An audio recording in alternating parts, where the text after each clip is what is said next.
Hello aspirants, this is Ahir and welcome back to SSB crack exams. मंगलवार को Delhi services की bill Lok Sabha में लाई गई है और ऑपोजिशन वाले इसे बिटरली क्रिटिसाइज कर रहे हैं।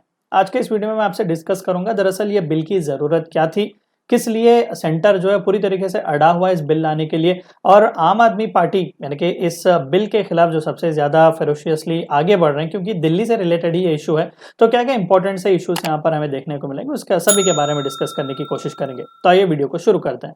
तो रिसेंटली न्यूज चैनल में छाया हुआ था कि सेंटर ने government of national capital territory of India of Delhi amendment bill 2023 Lok Sabha में उन्होंने इंट्रोड्यूस किया हुआ है। अब यह बिल रिप्लेस किसे करने की कोशिश करेगा? मई 19 को एक ऑर्डिनेंस पास किया गया था प्रेसिडेंट द्रौपदी मुर्मू जी के हाथों, और वो ऑर्डिनेंस है national capital territory of Delhi amendment ordinance 2023। तो उस ऑर्डिनेंस को रिप्लेस करने के लिए ये नई बिल जो है वो इंट्रोड्यूस की गई है। अब यह बिल का इंपॉर्टेंट पर्पस क्या है कि दिल्ली में जितने भी ब्यूरोक्रेट्स हैं, खासकर सीनियर मोस्ट ब्यूरोक्रेट्स जो होते हैं, उन सभी के ऊपर किसकी अथॉरिटी ज्यादा होगी, या दिल्ली सरकार की होगी या फिर सेंटर है, यानी कि वहां पर जो लेफ्टिनेंट गवर्नर है उन्हें ज्यादातर पावर्स यहाँ पर दिए जाएंगे। तो नो डाउट इस बिल के हिसाब से दिल्ली सरकार को यहाँ पर कम पावर्स दिए जा चुके हुए हैं और लेफ्टिनेंट गवर्नर जो होंगे उन्हें ज्यादातर पावर्स यहाँ पर दिए जाएंगे। मैं आपको उनके बारे में भी आगे डिस्कस करके बताऊंगा। अब अपोजिशन वालों ने पूरी तरीके से सरकार पर यह एलिगेशन लगाया हुआ है कि आप दिल्ली सरकार के और दिल्ली असेंबली के पावर्स को यहाँ पर छीन रहे हैं। और यूनियन मिनिस्टर अमित शाह जी ने क्लियरली कहा कि जितने भी ऑब्जेक्शंस यहाँ पर अपोजिशन वाले लाने की कोशिश कर रहे हैं वो सभी पॉलिटिकल हैं, कोई भी कॉन्स्टिट्यूशनल बेसिस यहाँ पर नहीं है। और हमने कॉन्स्टिट्यूशन को मद्देनजर रखे ही ये ऑर्डिनेंस क्लियर किया हुआ था पहले, और अभी एक्ट लाने की कोशिश कर रहे हैं। देखिए जरूरत क्या थी इस बिल को लाने की। मई 11 को सुप्रीम कोर्ट ने एक जजमेंट दिया हुआ था government of NCT of Delhi versus union of India के केस में, जहां पर ज्यादातर पार्ट्स दिल्ली सरकार को दिए गए थे वहां के ब्यूरोक्रेट्स को, वहां के सर्विसेज को हैंडल करने के लिए नेशनल कैपिटल टेरिटरी में। अब इसी सुप्रीम कोर्ट के जजमेंट को थोड़ा बहुत क्लैश करते हुए एक ऑर्डिनेंस पास किया गया था द्रौपदी मुर्मू जी के हाथों। ऑफ कोर्स कैबिनेट ने यहाँ पर सजेस्ट किया हुआ था, तो मई 19 2023 को यह ऑर्डिनेंस पास किया गया था, 8 दिन बाद जब ये जजमेंट आया हुआ था। और यहाँ पर क्लियरली लेफ्टिनेंट गवर्नर के हाथ में ही पावर्स ज्यादातर दिए जा चुके हुए थे, यानी कि इवन तो सुप्रीम कोर्ट ने दिल्ली सरकार को यहाँ पर सपोर्ट किया हुआ था पावर्स में, फिर भी सेंटर आगे गया हुआ था और उन्होंने एक ऑर्डिनेंस पास किया था उस सुप्रीम कोर्ट के जजमेंट को बाईपास करने के लिए। और अभी उस ऑर्डिनेंस को एक्ट बनाने की कोशिश की जा रही है।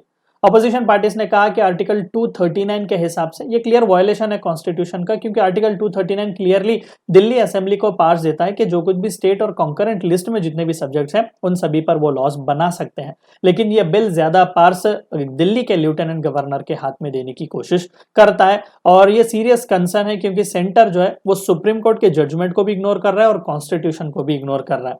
और जाहिर सी बात है कि ये अंडरमाइन करने की कोशिश करता है दिल्ली सरकार के इंडिपेंडेंस और उसके राइट को। अब ये कंट्रोवर्सी यहाँ पर चली। अब ये बिल करने की क्या कोशिश करता है? जैसे मैंने कहा कि मई 11 को जो सुप्रीम कोर्ट का जजमेंट आया हुआ था उसे ऑर्डिनेंस के द्वारा यहाँ पर बाईपास किया गया था मई 19 को। और अब मई 19 को जो ऑर्डिनेंस प्रोमलगेट किया गया था वो government of NCT of Delhi act 1991 को अमेंड करने की कोशिश करता है, ताकि ज्यादा से ज्यादा पावर्स जो है वो दिल्ली की सरकार को नहीं, वो लेफ्टिनेंट गवर्नर के हाथ में आ जाए, ताकि जो कोई भी ब्यूरोक्रेट्स डिप्यूटेशन पर, सर्विसेज पर दिल्ली में जाते हैं उन पर ज्यादातर कंट्रोल लेफ्टिनेंट गवर्नर का ही रहे और वहां पर दिल्ली सरकार का ना रहे। अब साथ ही साथ यहाँ पर दो इंपॉर्टेंट सी चीजें या फिर चेंजेस ये बिल लाने की कोशिश करता है। एक तो एक ऐसी अथॉरिटी बनाने की कोशिश करता है जहां पर ट्रांसफर हो, पोस्टिंग्स हो वगैरह, सभी सीनियर ऑफिसर्स के जो दिल्ली गवर्नमेंट में होंगे उनके लिए एक अथॉरिटी बनाएंगे। दूसरा, ये लेफ्टिनेंट गवर्नर को और भी एम्पावर करता है कि जितने भी दिल्ली लेजिस्लेटिव असेंबली वालों ने जो बोर्ड्स और कमीशंस बनाए हुए होते हैं उनके चीफ्स और हेड्स को लेफ्टिनेंट गवर्नर ही यहाँ पर अपॉइंट करेंगे। तो आप देख सकते हैं कि दोनों केसेस में ही लेफ्टिनेंट गवर्नर के हाथों यहाँ पर ज्यादा पावर्स दिए गए, क्योंकि लेफ्टिनेंट गवर्नर जो है वो यहाँ पर सेंटर उन्हें अपॉइंट करता है और सीधा प्रेसिडेंट के अंडर ही वो यहाँ पर काम करते हैं। और साथ ही साथ इस अथॉरिटी के बारे में थोड़ा बहुत मैं आपको डिस्कशन करूं, जो कि national capital civil services authority यहाँ पर बनाई जाएगी। और इसे रिस्पॉन्सिबिलिटी दी जाएगी कि ये रेकमेंड करेगा सरकार को कि कोई भी पोस्टिंग हो, ट्रांसफर्स हो, खासकर ग्रुप ए आईएएस ऑफिसर्स वगैरह सभी जो दिल्ली सरकार में काम करते हैं उनसे रिलेटेड इश्यूज डील करेगा। अब यहाँ पर national capital civil services authority के मेंबर्स कौन होंगे? सबसे पहला तो मुख्यमंत्री होंगे अरविंद केजरीवाल जी, जो कि एक्स ऑफिशियो चेयरमैन भी होंगे इस अथॉरिटी का। दूसरा, चीफ सेक्रेटरी होंगे दिल्ली के, जो कि एक मेंबर की तरह काम करेंगे। और तीसरा, प्रिंसिपल होम सेक्रेटरी होंगे दिल्ली के, जो कि मेंबर सेक्रेटरी की तरह काम करेंगे। अब यहाँ पर थोड़ा बहुत इसके काम करने का तरीका देखेंगे तो आपको क्लैरिटी आ जाएगी। सभी जितने भी मैटर्स यहाँ पर डिसाइड किए जाएंगे इस अथॉरिटी में, वो सभी मेजॉरिटी ऑफ वोट्स के बेसिस पर होंगे, यानी कि तीनों लोग बैठेंगे, डिस्कस करेंगे और मेजॉरिटी के बेसिस पर यहाँ पर डिस्कशन किया जाएगा। अब यहाँ पर ध्यान से देखेंगे तो 3 लोगों का ये बॉडी होगा, अथॉरिटी होगा, और यहाँ पर प्रिंसिपल होम सेक्रेटरी और चीफ सेक्रेटरी ये आईएएस ऑफिसर्स होते हैं जो कि सेंटर ही इन्हें अपॉइंट करता है। तो यहाँ पर इकलौते मुख्यमंत्री हैं जो कि स्टेट को बिलोंग करते हैं, तो आसानी से यहाँ पर चीफ मिनिस्टर को वीटो किया जा सकता है। और बहुत ज्यादा पार्ट्स इस national capital civil services authority के हाथ में दिए जाएंगे, क्योंकि चाहे वो ट्रांसफर्स हो, पोस्टिंग्स हो, प्रोसिक्यूशन के सैंक्शंस हो, डिसिप्लिनरी प्रोसीडिंग्स हो, विजिलेंस के इश्यूज एक्सेट्रा हो, वो सभी इस अथॉरिटी के परमिशन के बाद ही किए जाएंगे। और इन तीनों के ऊपर भी एक और पार रखा गया है, दैट इज लेफ्टिनेंट गवर्नर, यानी कि लेफ्टिनेंट गवर्नर का डिसीजन ही यहाँ पर फाइनल होगा। अगर यहाँ पर तीनों के तीनों लोग भी जो national capital civil services authority के जो मेंबर्स हैं, ये तीनों के तीनों भी अगर कोई डिसीजन देंगे, अगर लेफ्टिनेंट गवर्नर उससे खुश नहीं है रिकमेंडेशन से, तो नो डाउट वो इसे रुका सकते हैं, वीटो कर सकते हैं। फाइनल डिसीजन उन्हीं का होगा अगर डिस्प्यूट वगैरह आएगा तो। और अगर रिकमेंडेशन लेफ्टिनेंट गवर्नर को पसंद नहीं भी आएगा तो वो रिटर्न फिर से डिसीजन को भेज सकते हैं रिकंसिडर करने के लिए। सो बिकॉज ऑफ दिस यहाँ पर फेरोशियसली कई सारे अपोजिशन पार्टीज इसके खिलाफ खड़े हुए हैं।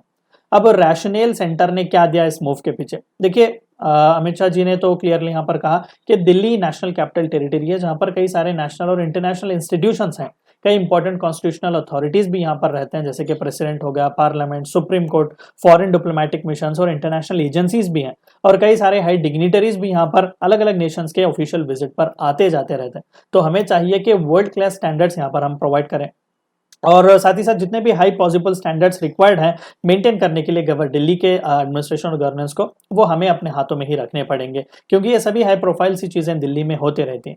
और साथ ही साथ उन्होंने ये भी कहा कि जो दिल्ली का इंटरेस्ट है वो दरअसल देश के इंटरेस्ट में बहुत ही इंपॉर्टेंट है, क्योंकि दिल्ली जो है वो देश की राजधानी है, देश की आन बान शान है, तो जाहिर सी बात है कि दिल्ली का एडमिनिस्ट्रेशन और गवर्नेंस उसी लेवल का होना चाहिए। तो ये चंद रैशनल यहाँ पर बताए गए हैं। और अभी किस तरीके का डिस्कशन यहाँ पर होगा, क्या इसे आसानी से मूव किया जाएगा या फिर किसी सेलेक्ट कमेटी को यहाँ पर रेफर किया जाएगा, अभी वेट करके देखना पड़ेगा। तो ये थी चंद बातें आपको इस वीडियो में जाननी थी।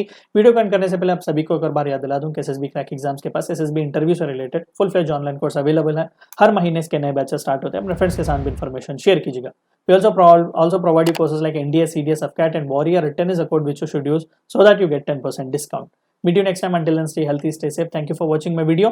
जय हिंद। अगर आप एक डिफेंस एस्पिरेंट हैं और SSB interview, NDA, CDS, FCAT जैसे एग्जाम्स के लिए प्रिपेयर कर रहे हैं, तो आप एसएसबी क्रैक एग्जाम्स के कोर्स को चेक करना ना भूलें। आप हमारी लर्निंग एप्लीकेशन को गूगल प्ले स्टोर से भी डाउनलोड कर सकते हैं।